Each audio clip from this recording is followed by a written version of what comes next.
आज हम एक नया चैप्टर तो वैसे नहीं है, क्योंकि आपने अंशों का निर्गमन पढ़ा है, लेकिन उसी का ये पार्ट है, अंशों का जब्तीकरण एवं उनका पुनर्निर्गमन। जैसा कि आप जानते हैं कि संयुक्त पूंजी वाली कंपनी या साधारण कंपनी कानून के द्वारा निर्मित एक कृत्रिम व्यक्ति होता है। कृत्रिम व्यक्ति कैसे? जैसे हमारा नाम है, हम लोग नेचुरल पर्सन हैं, हमारा हम बॉर्न होते हैं, हमारा डेथ होता है, उसी तरह से कंपनी एक कानून के द्वारा निर्मित भारतीय कंपनी अधिनियम 1956 के आधार पर उसकी स्थापना होती है, और जिनका अंश पूंजी होता है, शेयर कैपिटल होता है, जो विभाज्य अंशों में विभाजित होता है। अंग्रेजी में यदि बोलें तो joint stock company is an artificial person created by law having a share capital divided into transferable share.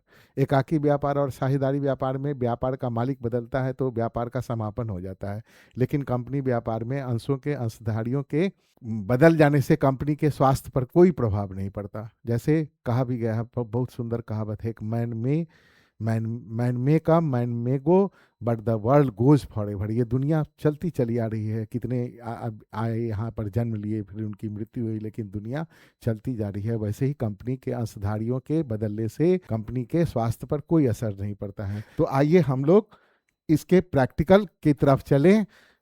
अब हम लोग प्रैक्टिकल क्वेश्चन बनाएं, फटाफट कॉपी कलम निकालिए और मेरे साथ बनाइए। प्रश्न है कि एक कंपनी 500 शेयर जो 10 रुपया का था पूरा मांग कर ली है, मतलब 10 रुपया का शेयर था, 10 रुपया मांग लिया गया, लेकिन कंपनी 8 रुपया पाया है। 2 रुपया जब मांग की गई थी कंपनी के द्वारा, तो अंशधारी 500 शेयर ऐसे होल्डर थे जो उन पर बकाया राशि का भुगतान नहीं किया।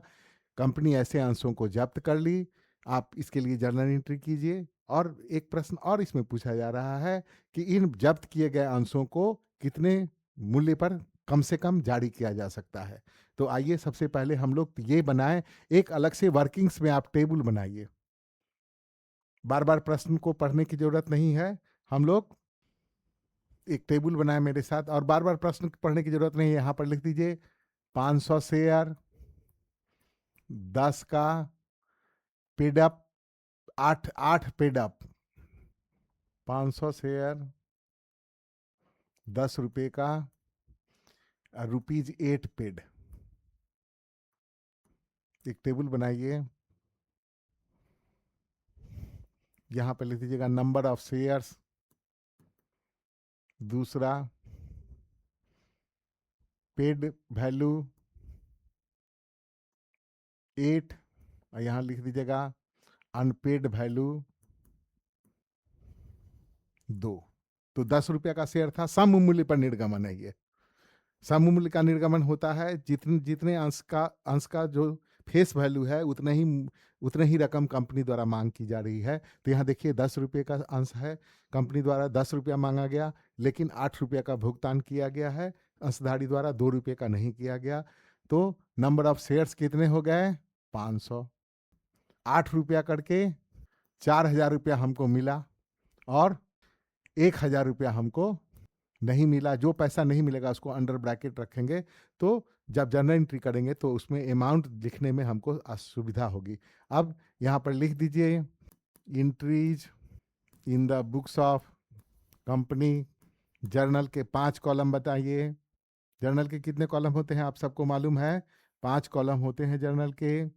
एक कॉलम डेट का, दूसरा विवरण का, पर्टिकुलर्स, तीसरा लेजर फोलियो, और अमाउंट के 2 कॉलम डेबिट और क्रेडिट। अब यहाँ पर सब पहले ही बोले आपको, जिस समय इसकी थ्योरी की चर्चा कर रहे थे उसी समय बोले थे कि अंश पूंजी को कम कर दिया जाता है, तो शेयर कैपिटल क्रेडिट होता है। कम करने के लिए आपको क्या करना होगा? डेबिट। याद, एंट्री याद कभी मत कीजिए, सोचिए ऐसा क्यों होता है, सबके पीछे कारण है। तो सबसे पहला एंट्री होगा शेयर कैपिटल अकाउंट डेबिट। यदि इक्विटी दिया होगा तो इक्विटी लिख दीजिएगा, प्रेफरेंस होगा तो प्रेफरेंस लिख दीजिएगा। Share capital account debit. तो शेयर कितने हैं? 500 शेयर हैं, और उसका कॉल्ड अप वैल्यू कितना है? 10। तो ये यहाँ हो जाएगा 5,000।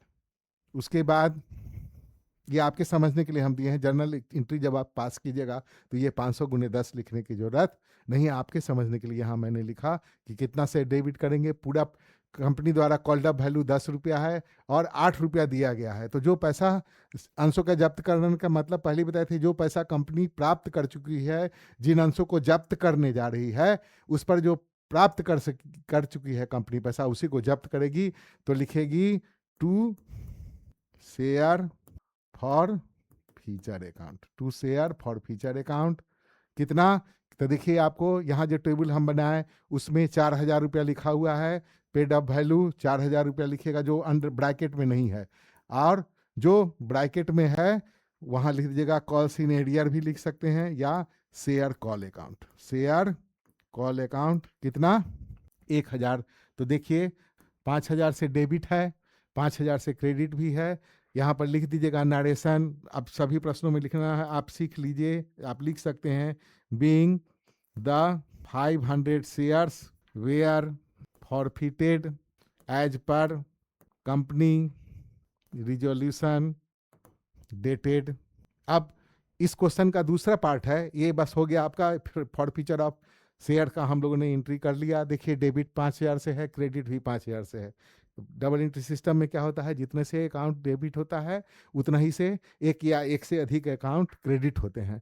तो 5,000 से डेबिट है और 5,000 से क्रेडिट भी है। अब यहाँ दूसरा पार्ट प्रश्न का पूछता है कि इसको कम से कम कितने दाम पे, तो जितना पैसा फॉरफिट कर किया जा चुका है उससे कम मूल्य पर जारी कंपनी नहीं कर सकती है।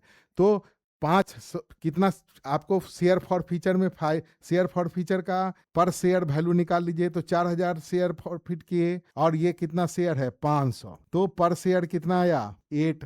तो 8 रुपया से कम पे कंपनी इसको नहीं जारी, 8 रुपया से जितना ज्यादा पर होगा जारी करेगी, लेकिन जब दोबारा निर्गमित करेगी कंपनी तो इसको कितने पे करेगी, 8 रुपये पर शेयर पर।